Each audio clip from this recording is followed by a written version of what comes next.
I want to be precise about what this report is and what it is not. It is not a warning.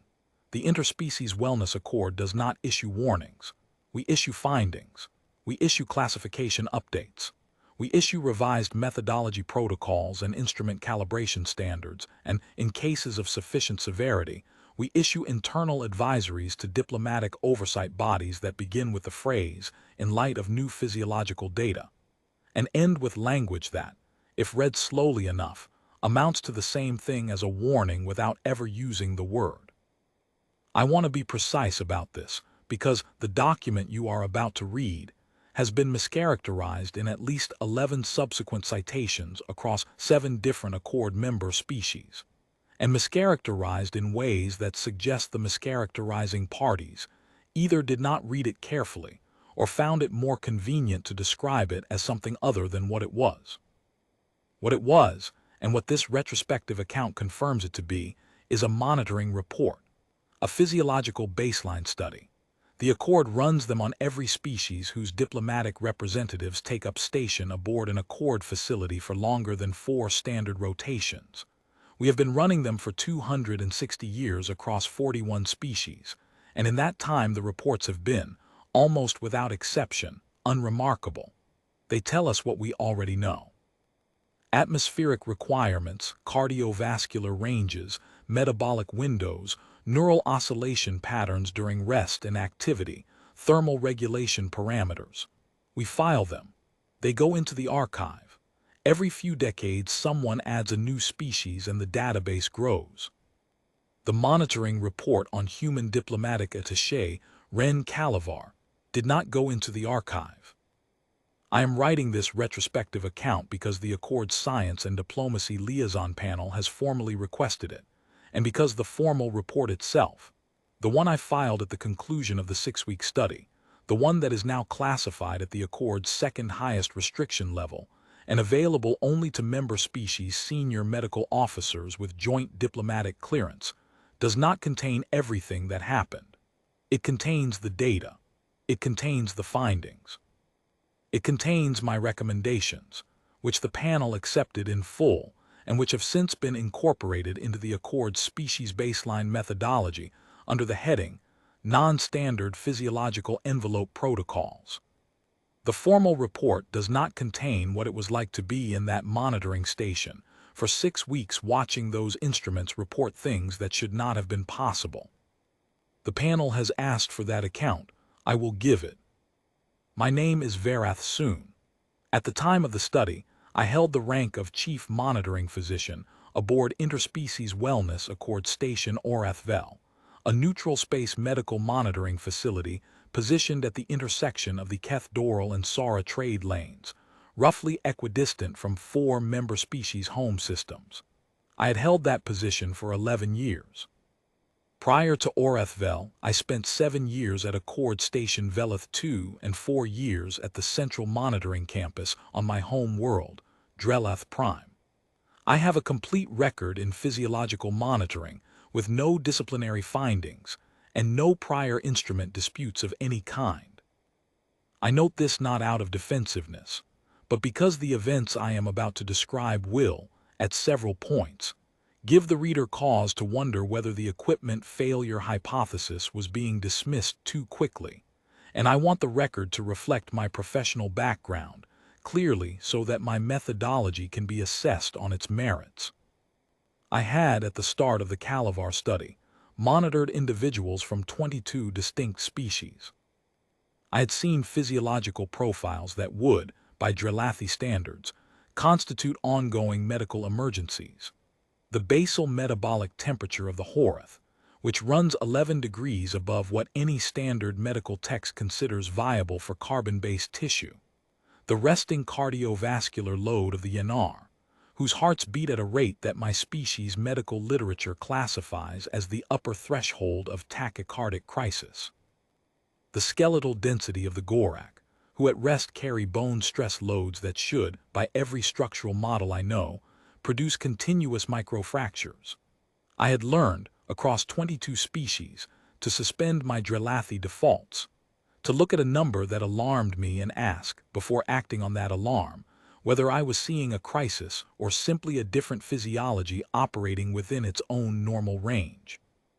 I tell you this so you understand that I am not someone who panics at an unfamiliar reading. I am someone who has looked at the Horeth metabolic profile and not reached for an emergency protocol. I am someone who has reviewed YNR cardiovascular data and noted it as within expected parameters without once calling for intervention.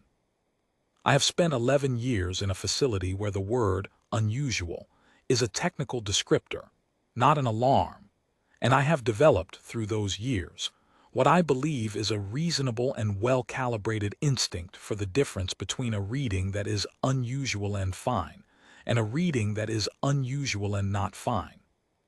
I want that established clearly and formally before I tell you what the instrument said on day 4.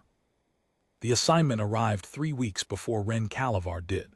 Standard diplomatic attaché monitoring package, duration 6 weeks, beginning the day of the attaché's arrival, and running through the conclusion of the first negotiation session of the Vethal 3 trade framework talks. I had monitored diplomatic personnel before, 4 times in 11 years, 3 of them straightforward, one that required a minor atmospheric adjustment to the attaché's quarters in the second week. The Kalivar assignment looked, in every preliminary way, like the others. The Accord's general file on human physiology was not extensive. Humans had been Accord members for 31 years, long enough for the standard intake documentation, but not long enough for the kind of deep longitudinal archive we have on species like the Horeth or the YNR. What the file contained: atmospheric requirements, gravity preferences, hydration and caloric parameters, a temperature range, a note about sleep requirements, noted as unusually long by galactic averages, 7 to 9 standard hours per sleep cycle, and a basic cardiovascular profile assembled from the intake medical data provided by 6 previous human diplomatic visitors to various Accord stations. Resting heart rate listed as 40 to 80 beats per standard minute, with a note that the range was wide because the intake data had been gathered across individuals of different ages and fitness levels, and the Accord had not yet established a reliable species-wide baseline. I reviewed the file. I made a note in my pre-study planning document that the cardiovascular range was wider than ideal, and that I would need to establish Kalivar's individual baseline in the first 72 hours before I could interpret any subsequent readings with confidence. Standard protocol. I do this for every study. I also noted that the general file, while sparse, contained nothing that alarmed me. The cardiovascular range was wide, but the values themselves were not extreme. The temperature parameters were familiar. The atmospheric and gravitational requirements were well within what Orethvel was designed to provide. I filed the pre-study document, sent the standard accommodation request to the station's facilities team, and went about the remainder of my work. Kalivar arrived on a Tuesday by Accord station reckoning. He was a mid-career diplomat, 41 years old by human reckoning, male, of middling height and unremarkable build, not notably muscled, not lean in any striking way, the sort of person who would not attract particular attention in any crowd. He came aboard with a small personal kit, a diplomatic file case, and an easy manner that I had come to associate with humans who had spent significant time aboard non-human facilities. Not the stiff over-attentiveness of a first-timer working to perform comfort they don't feel, and not the performative ease of someone who has been coached into appearing relaxed. Just a person who had been in rooms like this before and found them more or less ordinary. I met with him in the monitoring orientation suite, which is a small room off the main medical corridor designed to feel less clinical than the monitoring suite itself. I explained the study, the continuous passive biometric monitoring via the sensors embedded throughout the diplomatic quarters he'd been assigned, the twice-weekly active scans in the medical suite, the daily data pulls I would review each morning. I explained that none of it required anything of him. The study was designed to be invisible from his end. a background observation. He could go about his work normally, the sensors would record, I would watch. He asked one question. He asked whether the sensors would catch everything or only the things they were calibrated to catch. I told him they would catch everything within the standard physiological ranges they were designed to monitor. He nodded. He didn't say anything else about it. He picked up his file case and went to his quarters. I thought about that question for about a minute after he left, decided it was the kind of question any thoughtful person might ask upon learning they were going to be passively monitored for 6 weeks, and set it aside. I should not have set it aside. The first 3 days of the study were unremarkable.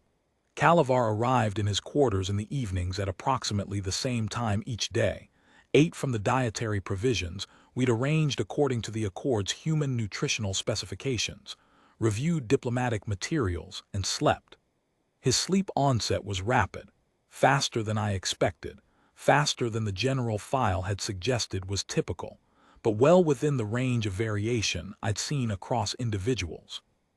His cardiovascular readings during the first 3 days clustered in the low to mid range of what the general file described, resting heart rate between 52 and 58 beats per standard minute, which I noted and flagged as the individual baseline I'd use for the remainder of the study. Slightly low by the file's range, but not outside it. Kalevar was, by the indicators, a reasonably fit individual whose heart was accustomed to some degree of regular exertion. Unremarkable. Day 4 began at the start of the station's morning cycle. I arrived at the monitoring station at my usual time, settled at my console, and pulled the overnight data from Kalevar's quarters. My first thought was instrument failure. I want to be precise about that because the subsequent external review confirmed that I reached the equipment failure hypothesis immediately, which is appropriate, and that I pursued it thoroughly for a longer period than the evidence perhaps warranted, which is also noted in the review. But that first morning, looking at the overnight data for the first time, my immediate and honest reaction was, the sensors have malfunctioned.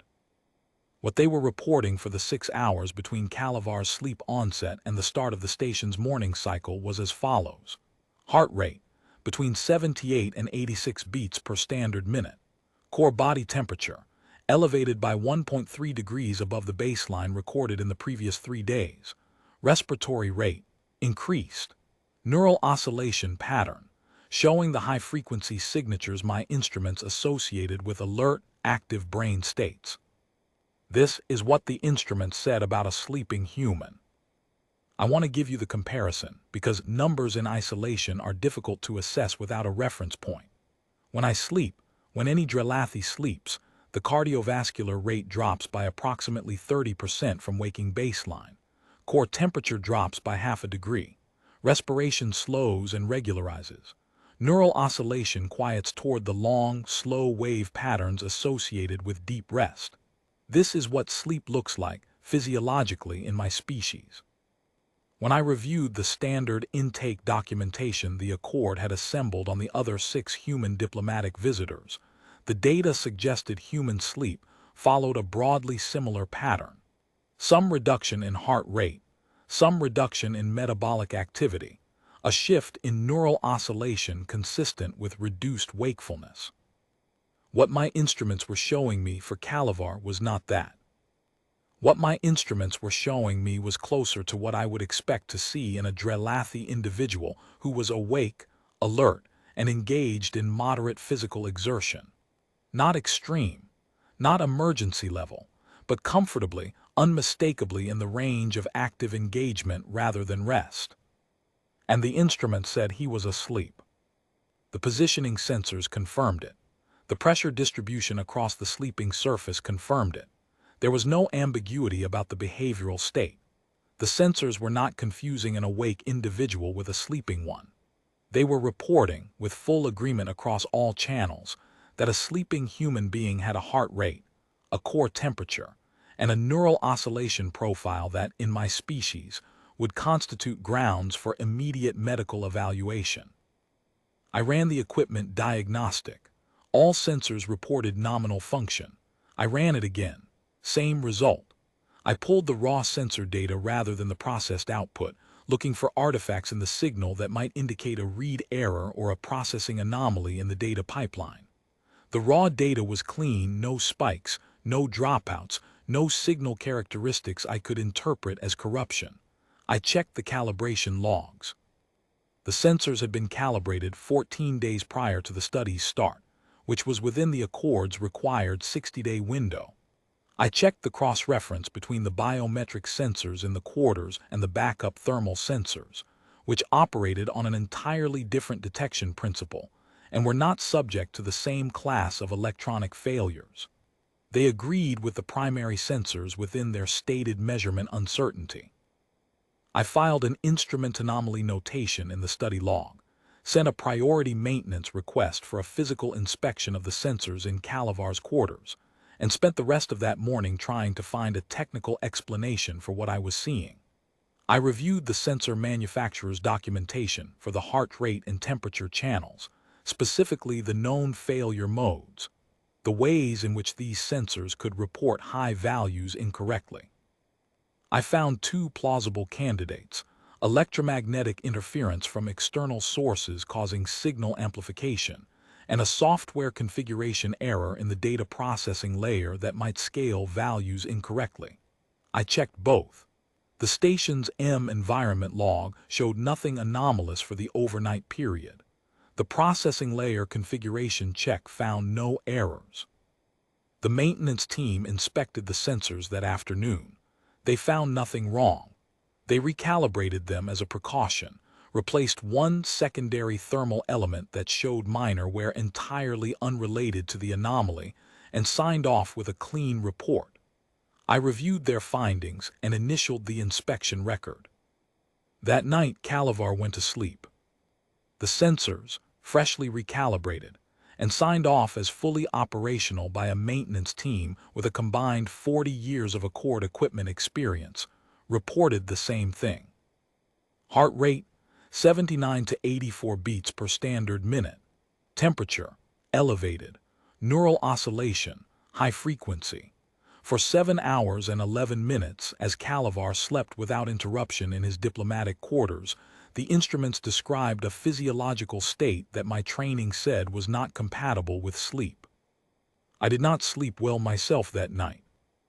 On day 6, I requested a consultation with Dr. Orth Vaughn, a senior researcher with whom I had worked several years earlier, and who had, in the intervening period, published extensively on interspecies physiological variation, specifically on the question of how monitoring systems calibrated for one species' physiological range can produce misleading results when applied to species with significantly different baseline parameters.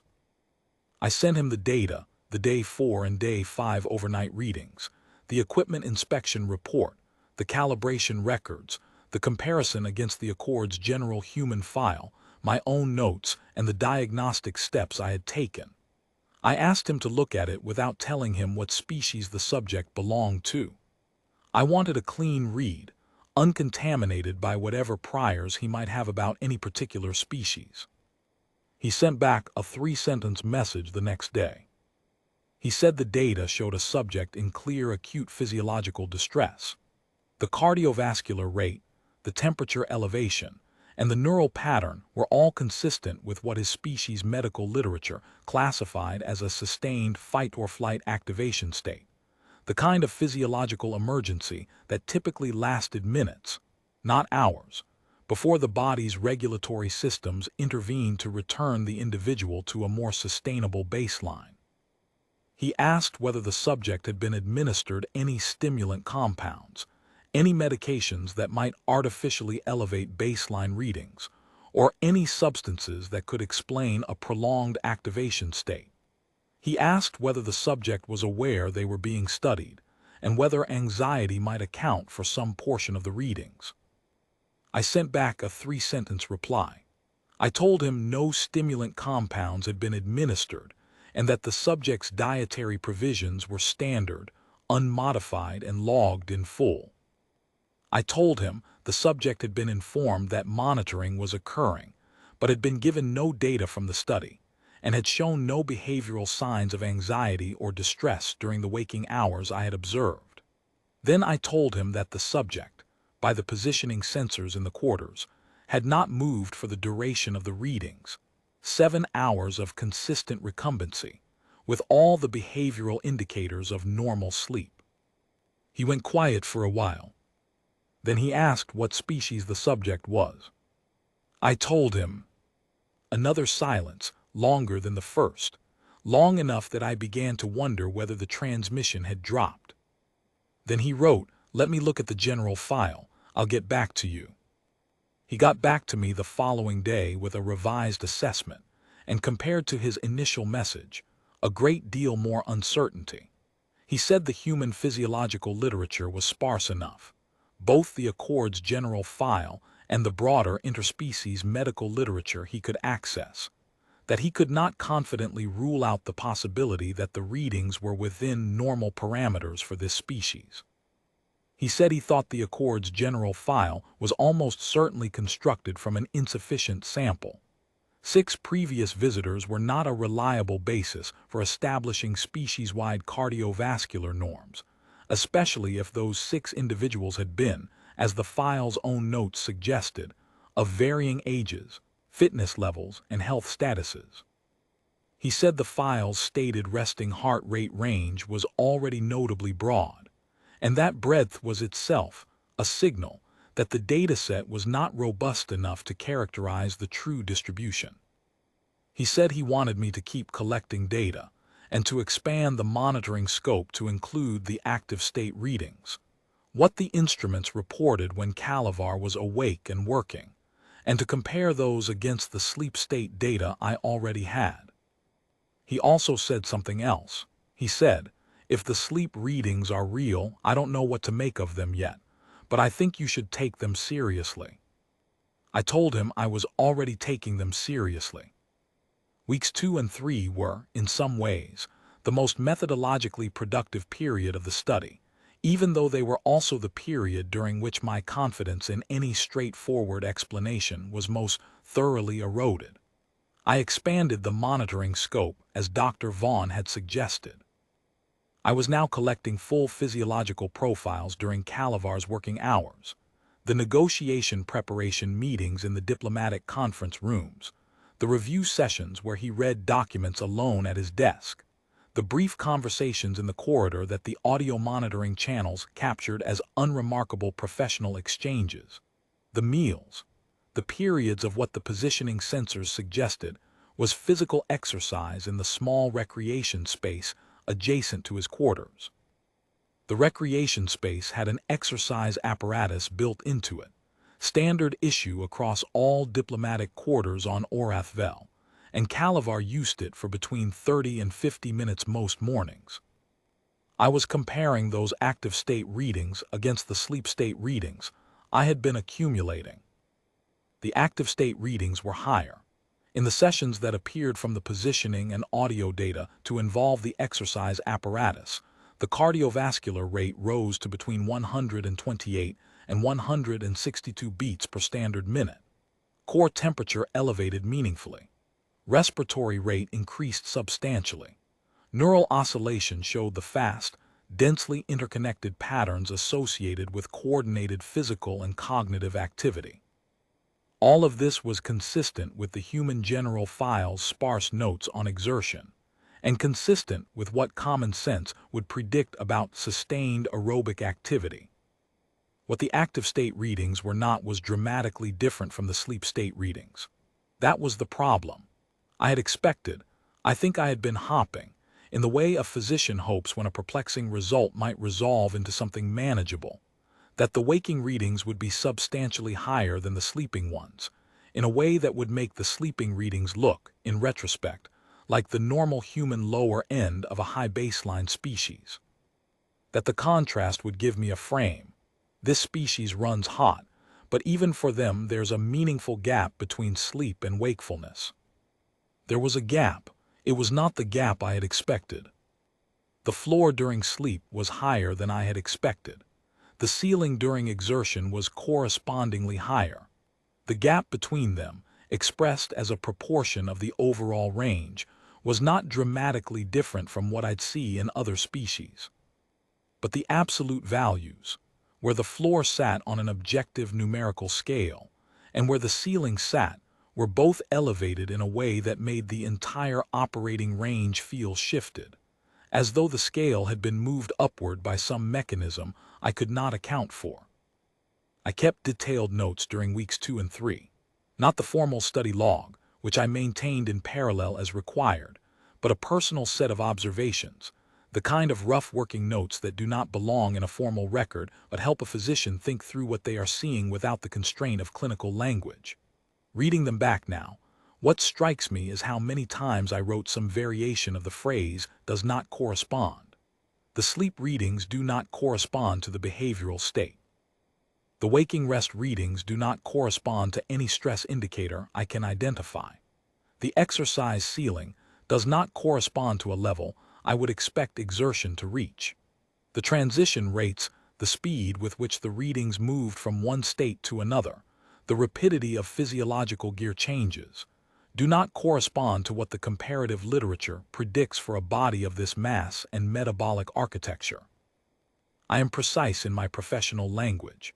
I have spent a career being precise, but in those personal notes I found myself, more than once, reaching for the word wrong and then correcting it because wrong is not precise and what I was seeing was not wrong. It was real, it was consistent. It was, apparently, the actual physiology of the individual I was observing, but something in my training kept insisting that the word fit, that the numbers were wrong, that they were in the wrong place on the scale, that a body doing nothing in particular had no business being in that part of the scale at all. And when Calavar was awake but behaviorally at rest, seated in a meeting room, reviewing documents, eating his midday meal, the reading sat in a range that, by Drelathi standards and by the standards of most species I had monitored, would represent the middle of a sustained and significant physiological stress response. He was reviewing trade framework documents. He was having lunch. The instrument said he was, by the conventional indicators, in the physiological territory of someone being chased.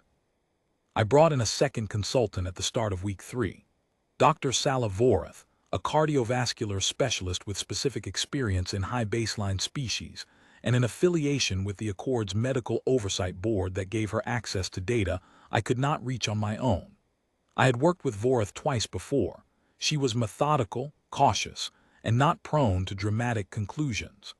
I trusted her to look at what I was seeing and tell me, without equivocation, what it most likely represented. I provided the complete data set, 6 weeks of sleep readings, 2 weeks of expanded active state monitoring, the equipment inspection records, the calibration documentation, the consultations with Dr. Vaughn. I framed the central question carefully. Is the cardiovascular profile I am observing consistent with a species-level characteristic, an individual anomaly, or a technical artifact I have failed to identify? She spent 4 days reviewing the material before she gave me her assessment. 4 days is not a long time for a formal consultation, but it felt longer than that from where I was sitting. Each morning I pulled Calavar's overnight data and looked at the same numbers I had been looking at for 3 weeks, and each morning the numbers were the same, steady, consistent, inexplicable. On the 5th day, she sent her assessment. Her conclusion was that the profile was most likely species-typical, qualified by the limitations of the available data. She said the Accord's general human file was, in her professional view, almost certainly biased.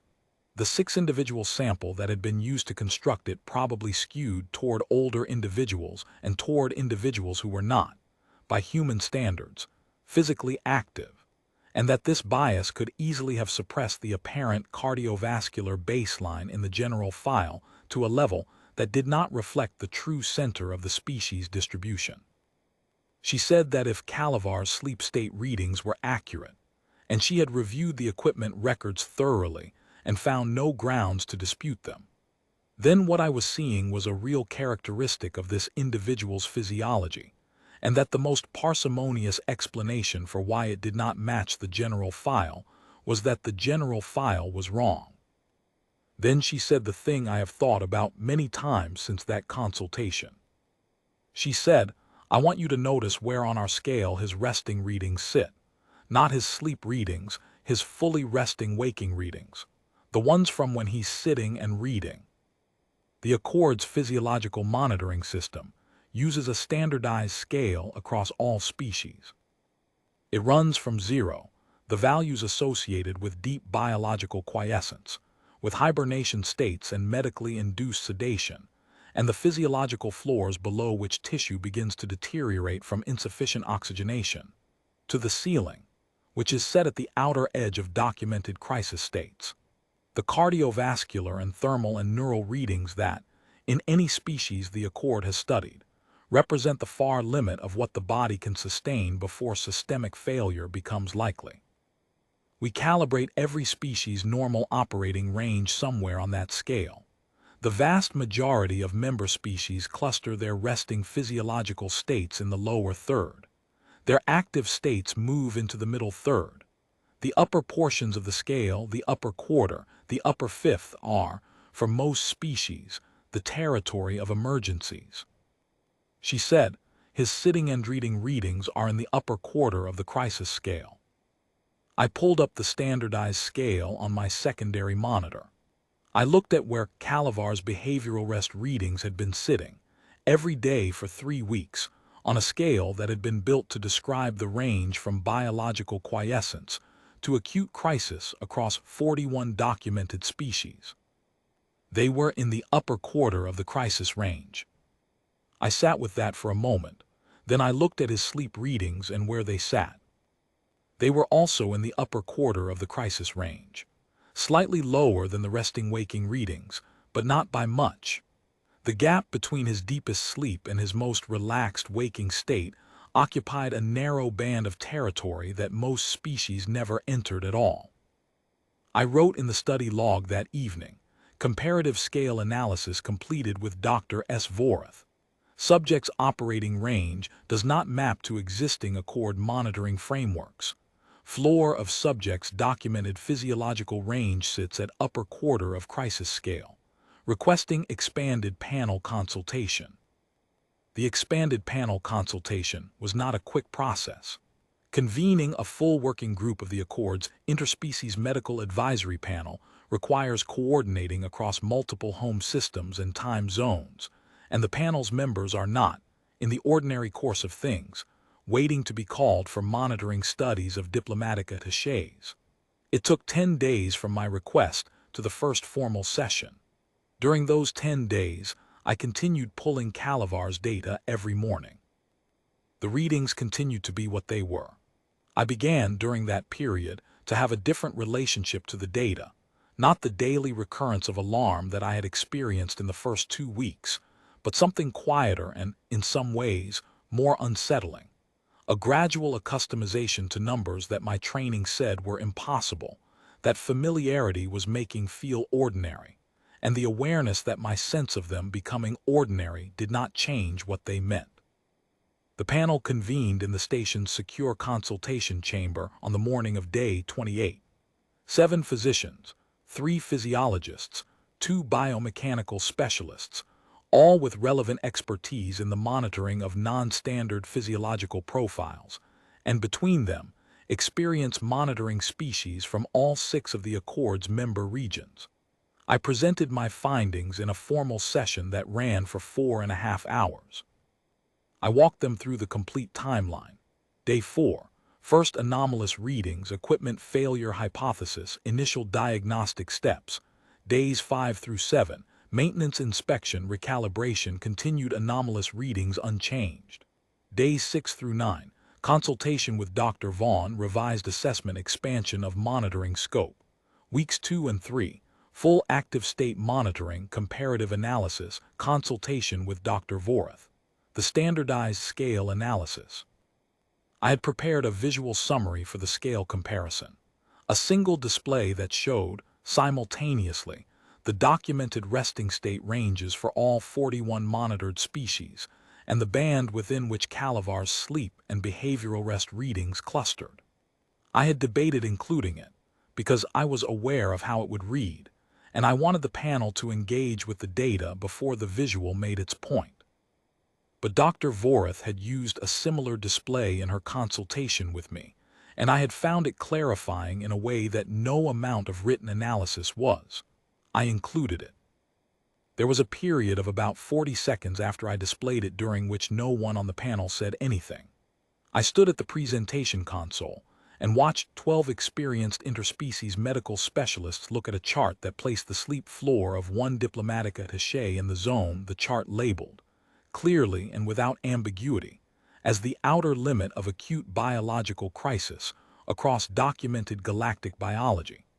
The silence was not the silence of confusion. It was the silence of people reading something carefully before they responded to it. The panel asked questions. They were thorough questions, the kind I had anticipated and prepared for. One of the biomechanical specialists asked whether the sensor specifications included reliable measurement accuracy across the full range of values being reported, or whether some of the readings might be approaching the edges of the sensor's reliable operating range. I said the sensors were specified for accurate measurement up to values somewhat higher than what I had been seeing in the sleep and resting waking states, but that there were readings from the active state monitoring, specifically from the exercise sessions, where I had seen values approaching the upper boundary of the sensor's specified range. This produced a longer discussion among the panel members than I had expected. The senior physician on the panel, Dr. Hevrath Oran, a Yanar specialist who had spent 30 years studying high baseline physiologies, said that if the exercise readings were approaching the sensor ceiling, that raised a question he wanted addressed directly.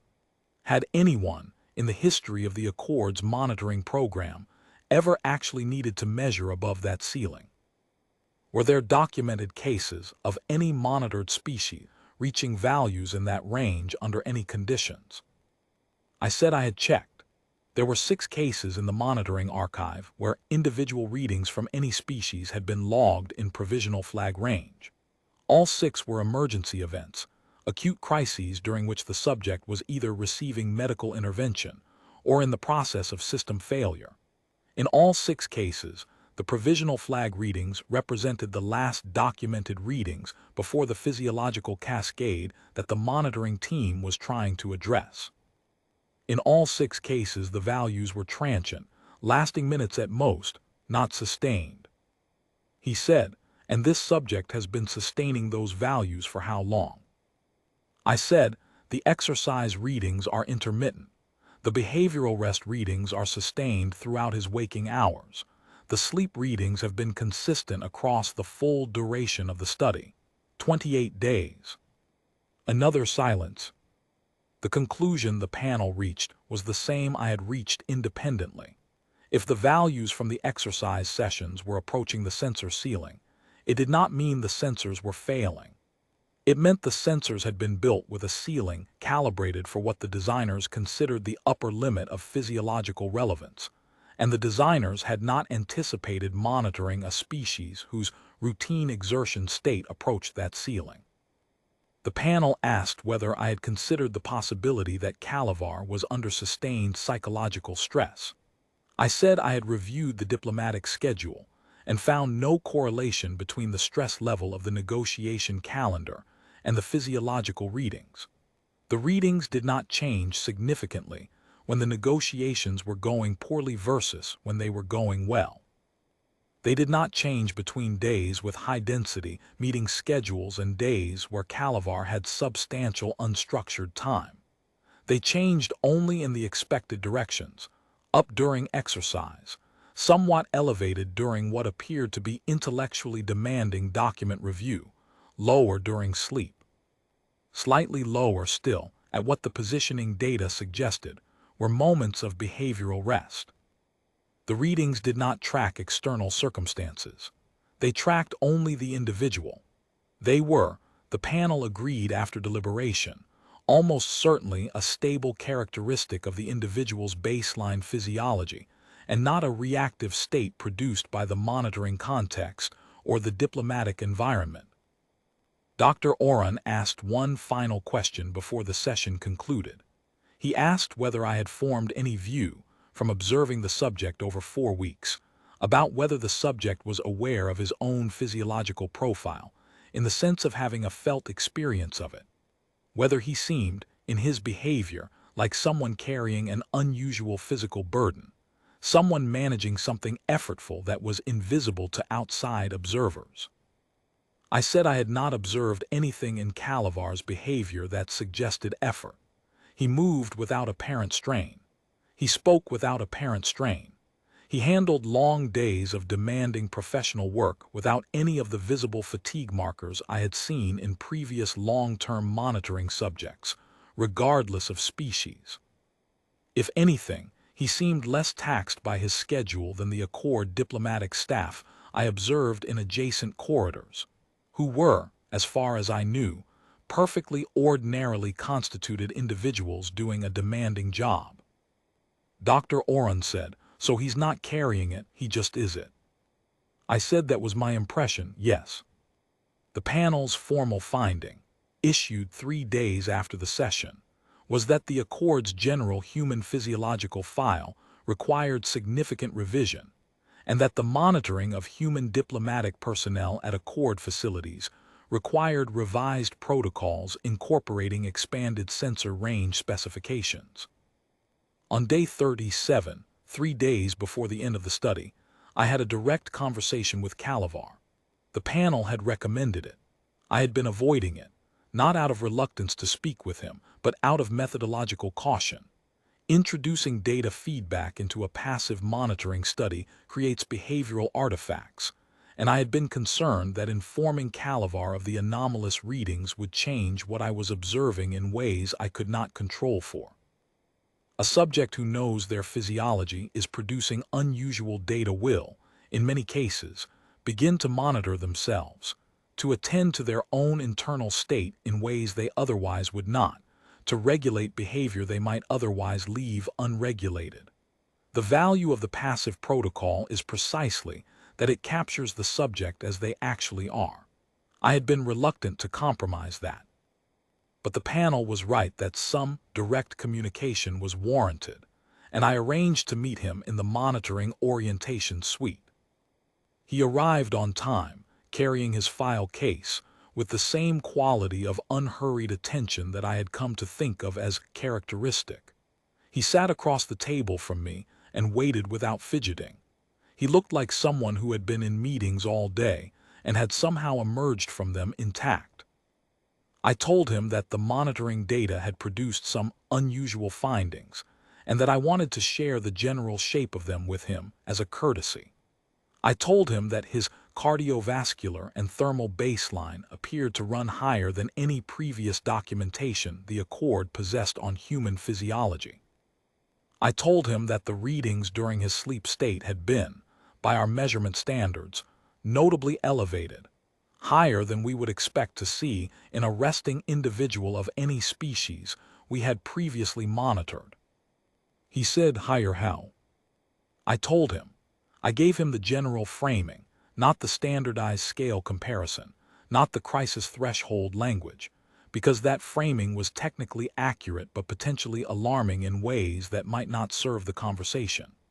I told him that his resting state, as measured by our instruments, bore a closer resemblance to what we typically observed during sustained moderate physical activity in the species whose physiology we knew best.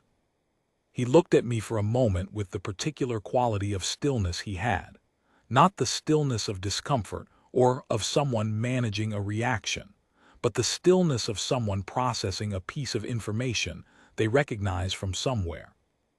Then he said, "Is this the part where I should tell you that's been true my whole life?" I said I was not sure what he meant. He said that when he was 17 years old, he had a standard medical evaluation before entering the diplomatic service training program. The examining physician had flagged his resting cardiovascular readings as elevated and had referred him for follow-up testing with a specialist. The specialist had run an extended cardiac workup and found nothing pathological. His readings were simply what they were. He had been evaluated by 11 different physicians over the subsequent 24 years, general practitioners, cardiovascular specialists, the 2 Accord medical staff who had processed him at previous Accord facilities, and all of them had arrived at the same conclusion. This was how he was built. The readings were stable, had never varied significantly, and were not associated with any symptoms or functional limitations of any kind. He paused. Then he said, "The physicians who evaluated me were all comparing against human reference ranges. I was at the high end of those ranges, but not outside them. No one ever found it alarming once they'd done the full workup." I said, "Were any of those physicians working with non-human comparative data?" He said he didn't believe so. They were human physicians, trained in human medicine, practicing in human medical facilities. I said, "That may account for some of the context we were missing." He looked at me for a moment. Then he said, "Is there anything in the data that concerns you medically in terms of my ability to continue working?" I said there was not. Whatever his baseline was, however it compared to other species ranges, he had been sustaining it without apparent difficulty for 41 years. There was no indication of acute distress, no indication of any system approaching failure, no finding in 6 weeks of continuous monitoring that I could interpret as a contraindication for continued diplomatic activity or, frankly, for anything at all. He said, "Then I'll let you get back to it." He picked up his file case. He thanked me for taking the time to discuss it with him. He left. I sat in the monitoring orientation suite for a while after he was gone. I thought about the phrase, comparing against human reference ranges.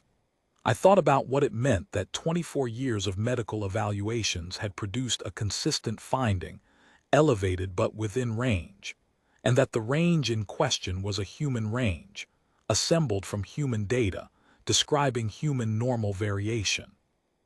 And I thought about what it meant that I had spent 6 weeks watching the same readings and interpreting them against a different reference. The full sweep of 41 species, the standardized scale, the crisis thresholds that the Accord's measurement system treated as the outer edge of viable biological function. 2 reference ranges, same data, completely different conclusions about what the data meant. Day 39 was the last day of the first major negotiation session of the Vethal-3 Trade Framework talks. It had been a full day, 12 hours in the conference chambers, with a break at the midpoint that the audio monitoring captured as brief and functionally silent on Calavar's end. He was, by the positioning data, present and engaged for the full session. The biometric data showed nothing that had surprised me in 4 weeks. Cardiovascular in the elevated moderate range, temperature slightly above his overnight baseline, neural oscillation showing the sustained complex pattern I had come to associate with focused professional engagement. He was doing his job. The instruments described it the way they always did. At approximately the 22nd hour of the station's day cycle, the session ended. The positioning data showed Calavar in corridor transit, then in his quarters. He sat for a while. He ate. The readings during that period were what they always were during behavioral rest, elevated by any external standard, unremarkable by the pattern I had now observed for 5 weeks. At the 23rd hour he prepared for sleep. The sleep onset transition happened over approximately 14 minutes, the slow shift from sitting to recumbent, the light going off by thermal signature, the positioning sensors registering stillness. The cardiovascular rate came down slightly. The temperature dropped a fraction. The neural oscillation moved toward what I now understood to be the human sleep signature. Still high, still active by every reference standard I had spent a career working with, but lower than waking. He slept for 7 hours and 42 minutes. I was at the monitoring console when the positioning sensors showed him beginning to move. I had been there for the past 20 minutes, waiting. I am not sure exactly when I had started doing this, arriving early, positioning myself to catch the morning transition in real time, but by day 39 it had become routine. I watched the sensor feeds without pulling them onto the main display, because I had found that watching the feeds directly, rather than the processed output, gave me a slightly clearer picture of the transition dynamics. He sat up. The motion was direct and immediate, without the progressive resurfacing that characterizes sleep's exit in most species, the slow reconnection of awareness, the gradual restoration of motor function, the minutes-long process of returning from whatever the brain does during sleep to what it does while awake. He sat up, and he was up. The behavioral sequence was 4 seconds from recumbent to seated, another 6 from seated to standing, his feet finding the floor with the assurance of someone who has been using feet all his life and finds them reliable. The instruments caught the transition the moment he stood. Heart rate, from 82 beats per standard minute, his deep sleep floor, to 114 in approximately 9 seconds. The rise was smooth and continuous on the sensor trace, not the abrupt spike I would expect from a startle or a sudden demand, but a rapid ramp, the body moving from one operating state to another with what I can only describe as practiced efficiency. Core temperature, a visible thermal gradient moving upward through the body on the thermal sensor display, warmth expanding outward from the core as the musculature engaged. The legs first, then the trunk, then the upper body. It happened in the time it took him to stand up straight and take 2 steps toward the provision station along the near wall. Neural oscillation. The transition from sleep signature to full waking signature was present in the data for approximately 25 seconds before the waking pattern was fully established. 25 seconds. I have reviewed the neural oscillation records for every species I have monitored across 11 years, and the shortest sleep-to-waking transition I had previously documented was 4 minutes. Most species take between 6 and 15. The liminal state, the period the instruments classify as the in-between, neither asleep nor fully awake, is where most of the interesting biology happens, the gradual recommissioning of systems that had been in reduced operation. In most species, this is a measurable and extended period. In Calavar, it lasted 25 seconds, and then he was awake, and the instrument said so without ambiguity. He crossed to the provision station. He placed a drinking vessel under the heating element. He activated the heating element. He stood in front of it with his weight distributed comfortably on both feet, his hands at his sides, his eyes on the middle distance, waiting for the beverage to prepare. He was doing nothing. By any behavioral standard that qualified as doing nothing, he was doing nothing. The instruments were in provisional flag range on 4 channels. I need to explain what provisional flag range means in the context of this equipment, because the formal report's language is precise but compact, and the precision can obscure the experiential reality of what I was looking at. Provisional flag range is not a failure state. The sensors were not malfunctioning. The signals were not lost. Provisional flag range is the range above which the sensor manufacturer specifies reduced measurement accuracy. The values are real, they are being captured, but the precision of the measurement degrades as you move above the sensor's specified optimal range, and values in provisional range carry an uncertainty band that values in the optimal range do not. The sensors were built with their optimal range, covering what the designers considered the full physiological span of relevant biology, from quiescence to acute crisis, because that is the span that matters for medical monitoring. They were not built to be highly precise above the acute crisis threshold, because the designers had no reason to expect that data in that range would be needed for routine baseline monitoring. Calavar's readings, on the morning of day 39, at the moment he was waiting for his morning beverage, were above the acute crisis threshold on 4 channels. I looked at the standardized comparative scale on my secondary monitor. I found the position on the scale where the provisional flag threshold sat. I found where Calavar's readings were sitting relative to that threshold. The scale had a ceiling. The ceiling was set at the highest values ever documented, across 41 member species, in any physiological state, including documented cases of extreme acute crisis, the records from emergencies and medical incidents that had been incorporated into the scale to mark its outer limit. His morning readings were above that ceiling on 2 channels and approaching it on the other 2. He picked up his beverage. He sat down at his desk.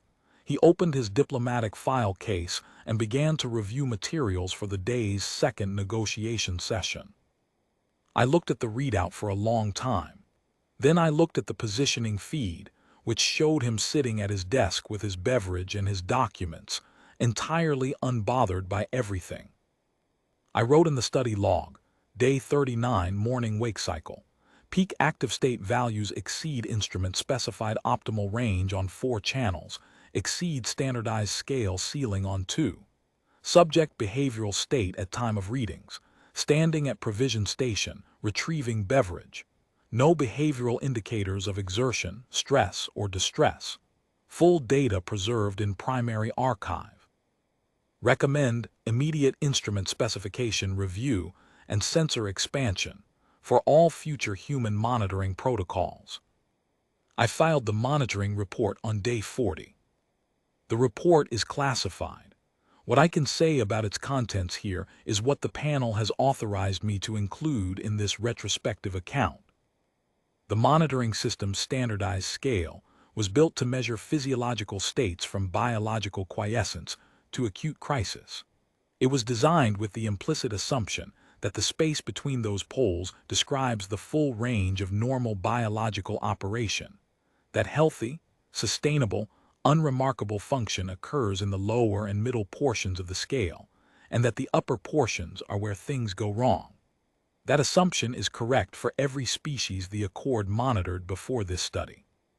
For humans, the assumption inverts. The data showed, across 6 weeks of continuous monitoring of one individual, that this species operates in routine healthy function across a range that the Accord scale treats as crisis territory. The sleep state does not approach the physiological floor. It sits in the upper quarter of what the scale designates as crisis range, because the floor of human physiology does not descend to where the scale expects normal rest to be.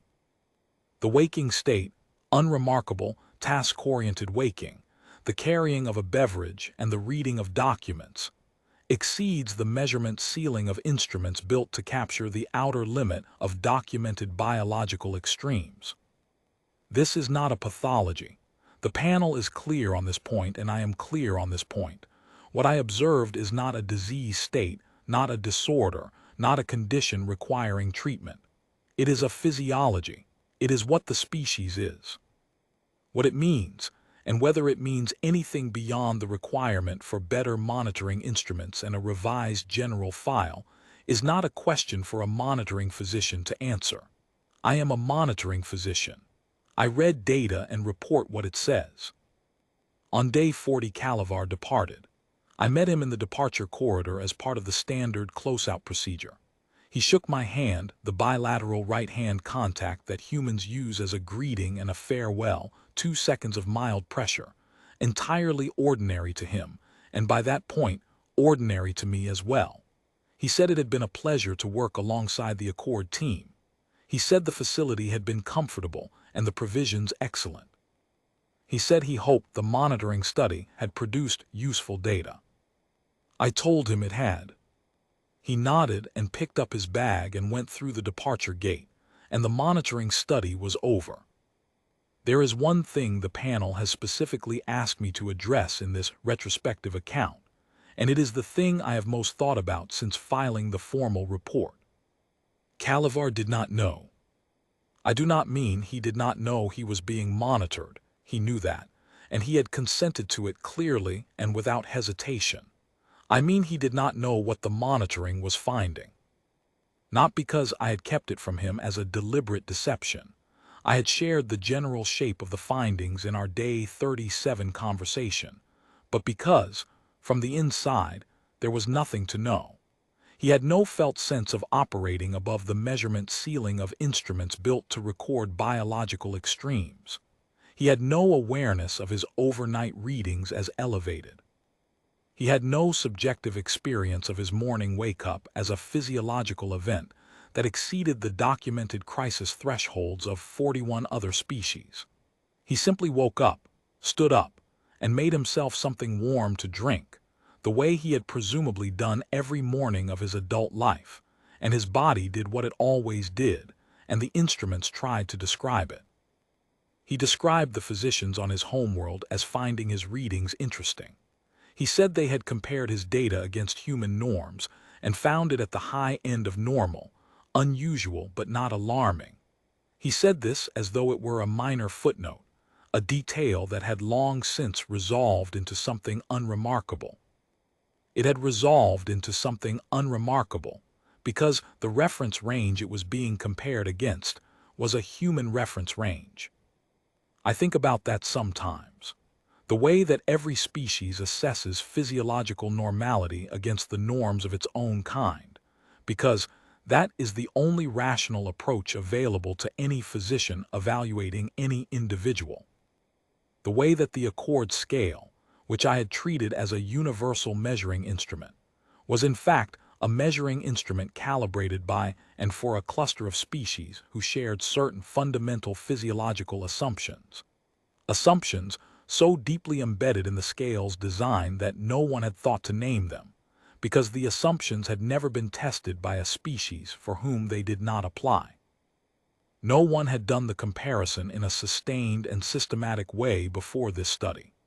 No one had sat down with a human individual's continuous physiological data and placed it, carefully and completely, against the full span of everything the Accord had documented about the biology of the galaxy's other inhabitants. I had done it by accident, in the course of what should have been a routine monitoring assignment. I had spent 6 weeks looking at the data from outside the frame that human medicine had always used, and from that vantage point the data looked different. It looked like something that needed to be recorded. The new sensor specifications, incorporating extended measurement range parameters for human physiological monitoring, were adopted by the Accord's Medical Oversight Board 6 weeks after the panel's formal acceptance of the findings. They are standard protocol now, incorporated into the intake procedures for any Accord station receiving human diplomatic or research personnel.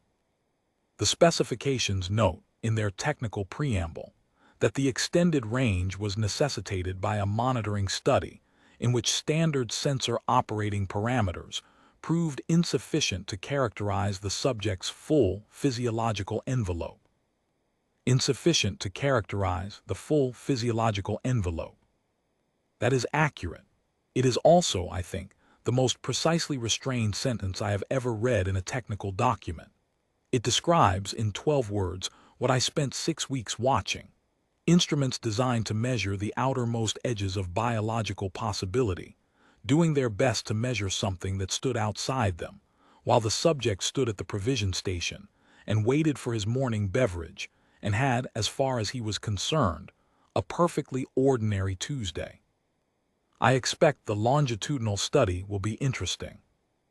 I expect the researchers who conduct it will want to think carefully about their equipment before they begin, and more carefully about their reference frames before they interpret what they find. I expect they will want to sit with the data for a while before they know what to say about it. I did,